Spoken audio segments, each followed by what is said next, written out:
Hey, I'm Wes, the Explosion, and I'm in a bit of a tizzy because I've been scammed. On eBay. Again. This time was on a SNES Mini that was not made by Nintendo, and while getting duped by a bootleg online is always a risk and almost expectation, this one really ticked me off. It was a really rough Monday. So today, I guess I'm asking you to let me rant for a bit. So, how did we get here?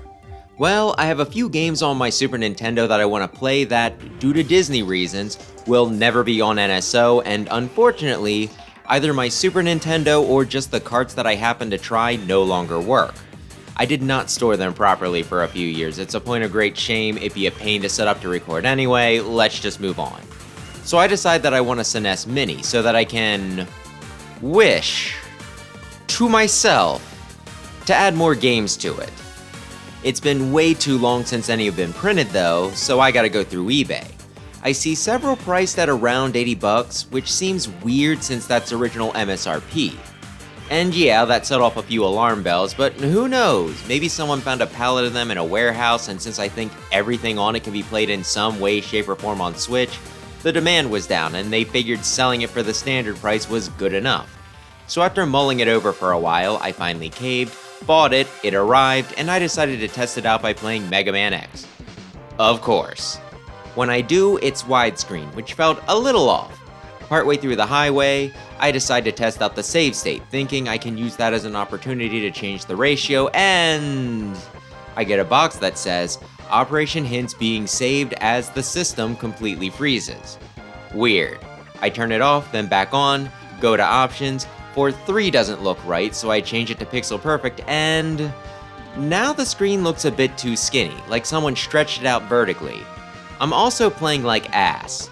Though when I was playing Deltarune the night before and ZX the night before that, I was also getting my butt kicked, so maybe I'm just in a slump. I get just past the Boots and Chill Penguins level, everything still looks and feels off, so I tried the save states again and get the Operation Hints being saved freeze again.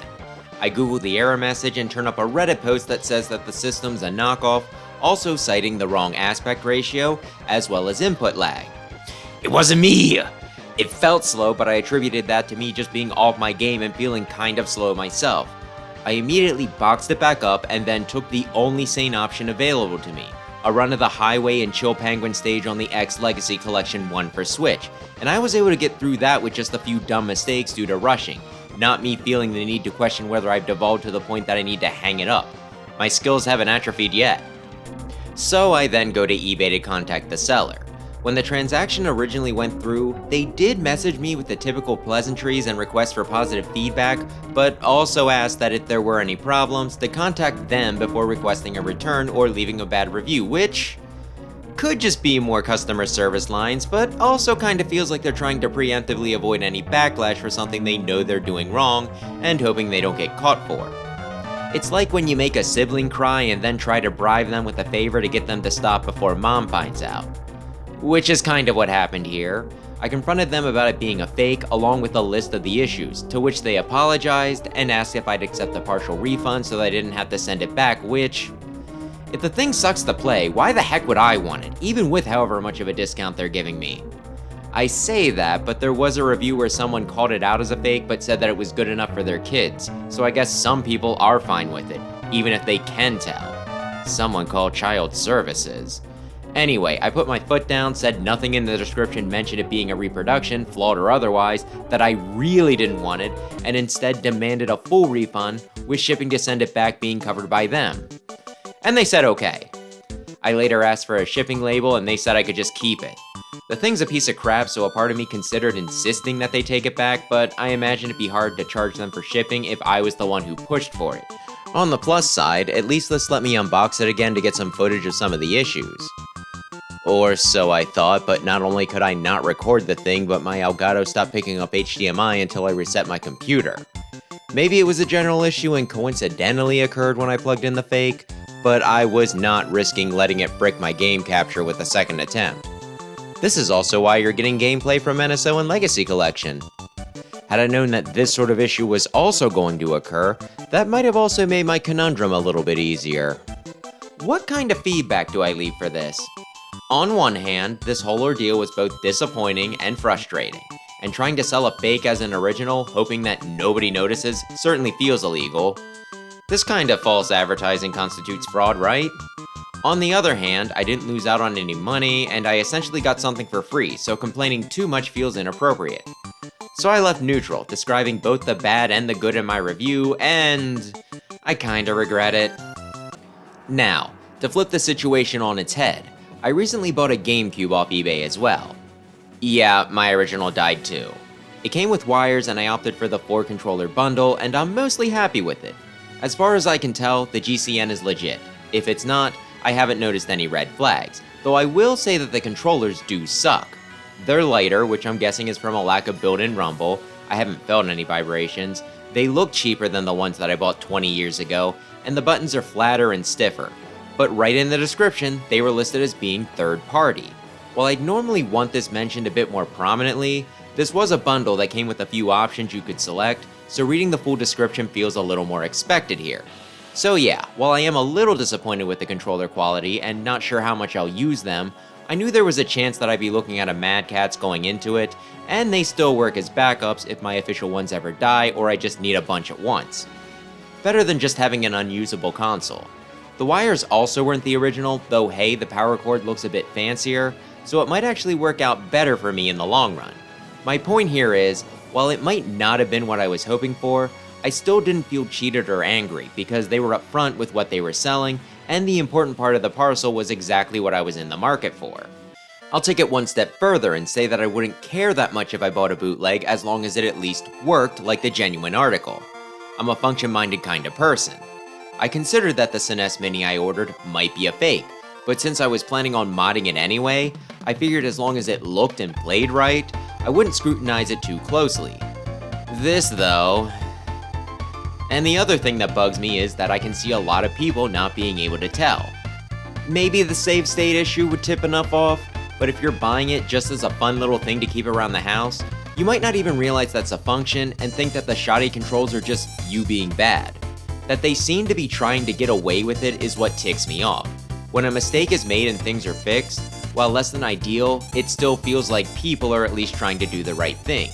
When you're knowingly trying to fleece people though, well, even if you do apologize and refund those Ys to your game, that's still pretty shit. Because of that, I am kind of regretting the whole neutral feedback thing. I did try to redeem myself by reporting the listing, but got a response back from eBay about a day later saying that it violated no rules.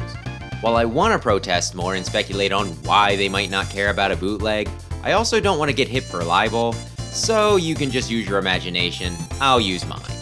I also decided to make this video because not only did it feel like a good anecdote, but I figured I might be able to warn people off of making the same mistake. Never mind that this is an old issue, one that's probably obvious to everyone watching this, I'm just trying to salvage my ego here. If anyone wants to make me feel better by leaving a comment saying about how I saved them from financial ruin and public embarrassment though, it'd be appreciated. At the very least, hopefully this was a little bit interesting. As a bit of a bonus, here's a few of the other eBay duds I've unfortunately spent money on, though I got it back in some of the cases. I once ordered a Tharja figure and got sent an odd little plastic key.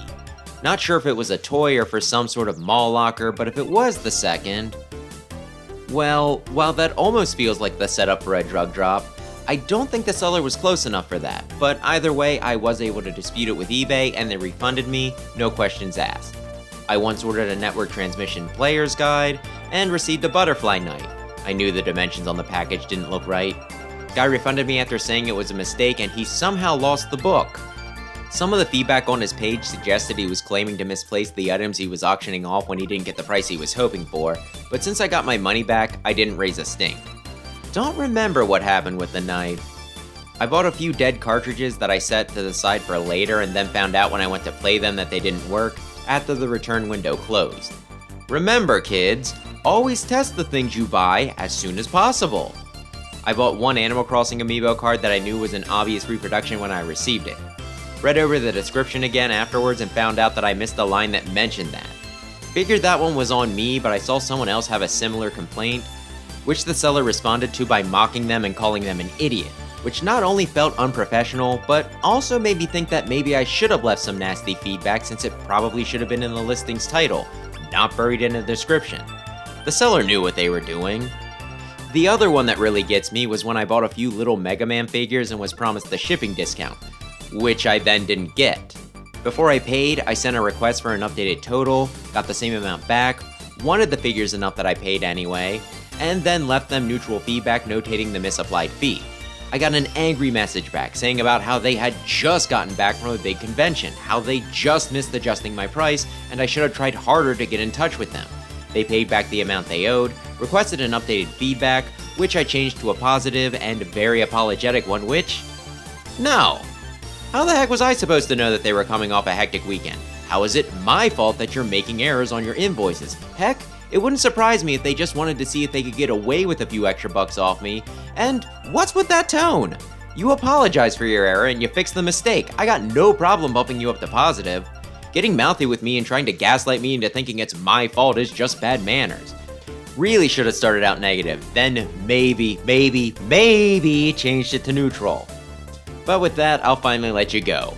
Those are my tales of woe, so do you have any of your own, and how big of an idiot do I look like here?